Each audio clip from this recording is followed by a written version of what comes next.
Frontier Fighters.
Frontier Fighters. Heroic stories of those splendid wayfarers who trod the endless westward paths to everlasting fame and eternal glory. Pathetic, grim, tragic is the history of the ill-fated Donner Party. Nearly 100 pioneer men, women, and little children, martyrs to the Pacific colonization boom, which, in the Middle West, assumed gigantic proportions. It is spring, 1846, in Sangamon County, Illinois.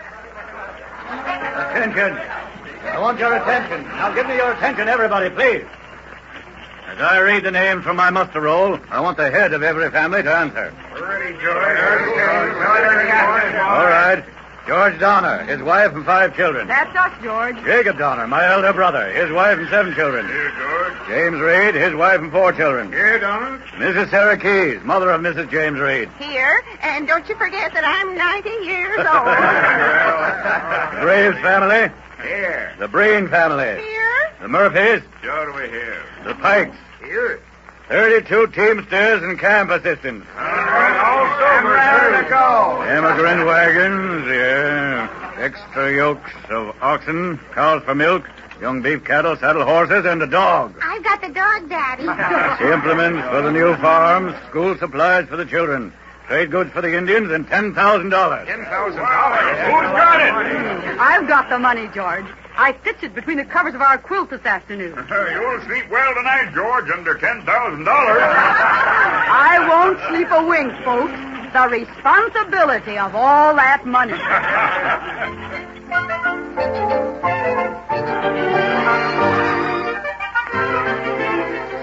On July 25th, at Fort Bridger, Wyoming, the Donner Party received a letter from Lansford W. Hastings, an organizer of emigrant trains, advising its captain to take the shorter route west, known as the Cutoff, which led from Salt Lake to the Humboldt River. Jim Reed, you've known me for a long time now, haven't you? 15 years, Climbing, man and boy in Illinois. Then insist that your party take the regular wagon road. Why? Well, I took the cutoff once, to my sorrow. It runs through the most desolate region in the whole world. It's sure death for a big party like this. But the new road is 300 miles near our destination. The cutoff, Reed, crosses a great desert and traverses the worst part of the mountains. Short roads ain't always practical roads. Talk to George Donner. He's captain, not me. I have, but George is set on taking the cutoff. I'd like to lay my hands on Hastings, that crazy adventurer. You're too late, Climbing. Hastings is already on the way to the coast. He left word the cutoff is perfectly safe and not difficult to travel over.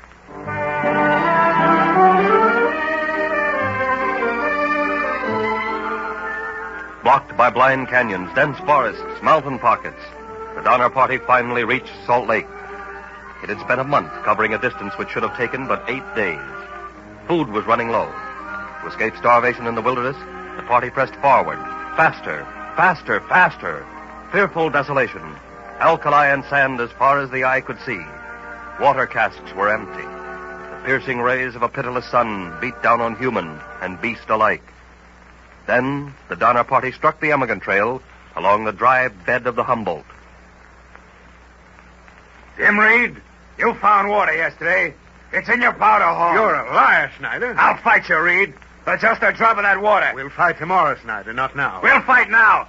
Take that, you water thief. Don't, John Snyder. Don't. This is my husband, your best friend. He's a water thief. As for you interfering wench. Oh. Come, Snyder.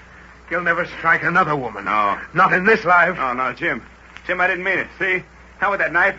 Look, I'm sorry, Jim. Not with that knife. Oh, Jim Reed, you've stabbed me to death. You've stabbed me to death.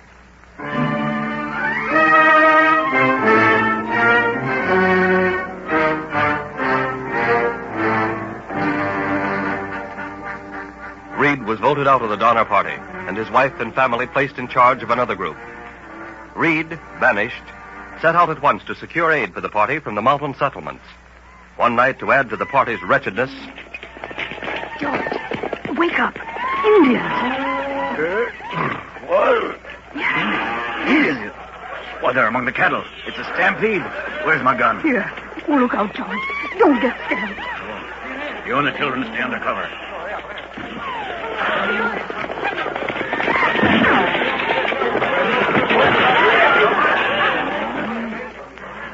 Sure that a gun, Captain George, and so's most of our beef cattle. Where's Jacob, my brother? Here, George. But this looks like the end. Oh, buck up, Jacob. Anyone hurt? Oh, thank God. Those red devils got away with 20 head of cattle. All we had. George, we can't hold out much longer. Not much longer.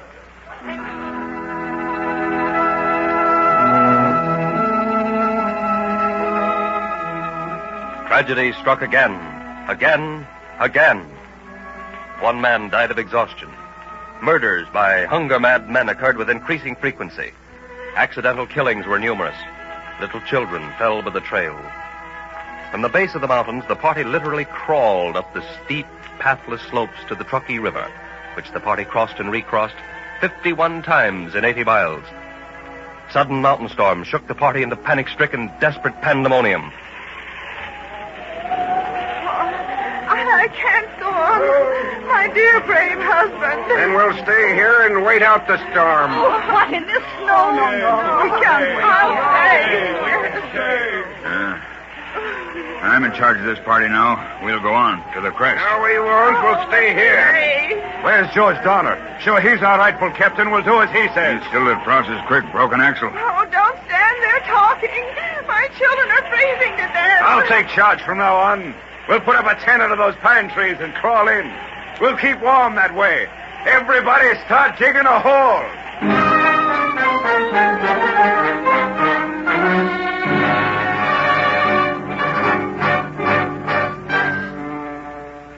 Cold October blended into a colder November. December snarled and bit like a mad white dog. The snow was 10 feet deep. Starvation and death stalked through the camp. Jacob Donner and his 3 sons died. The long storm over, the party resumed its march. On January 6th, 1847... Mr. Eddie, are you strong enough to sight your gun? Oh, sure, Mary. Just show me the animal. Oh, but your hand shakes so. Oh, shucks. That's just buck fever. I had it before. Look, Mr. Eddie, about 90 yards to your left. Oh, I see it. A deer. There's a broadside, too. Oh, careful, Mr. Eddie. Now. Oh, try again. Be careful. Once more. Oh, you missed him. You missed him. No, Mary, look. Look, he's wounded. He's staggering. He's falling. He's down. Oh. Quick, Mary. Hurry, Mary. He may get away. Oh, yes. He may get away.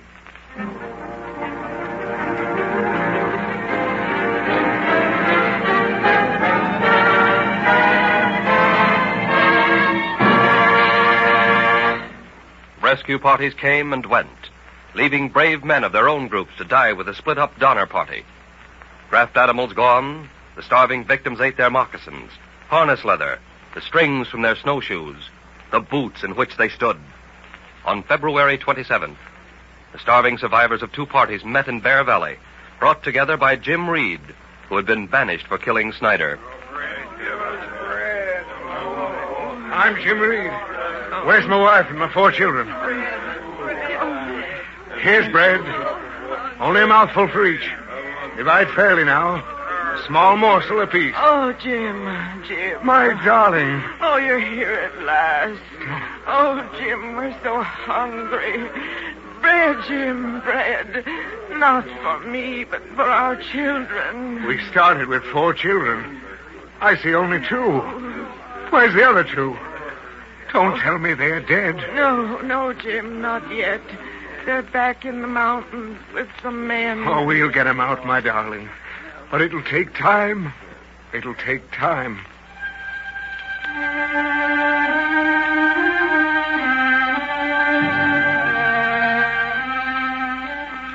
In the huts at Prosser Creek, only 9 persons remained alive. Among them were George Donner, dying from starvation, and his wife, Tamsen Donner. Come, Mrs. Donner. There's nothing more you can do. You want me to leave George, my husband? Yes, George is dying, Mrs. Donner. So please come with us with your 3 remaining children. No. Take the children. They're young. They'll recover. But I beg of you, let me stay here with George. But you can't last here. The children will need you later. When I married my George, I swore to God only death would part us. But death won't part us. Death will only bring us together again in another world where there's no hunger and no thirst. A place of brave men and loyal women. A heavenly refuge for exhausted bodies and tortured souls.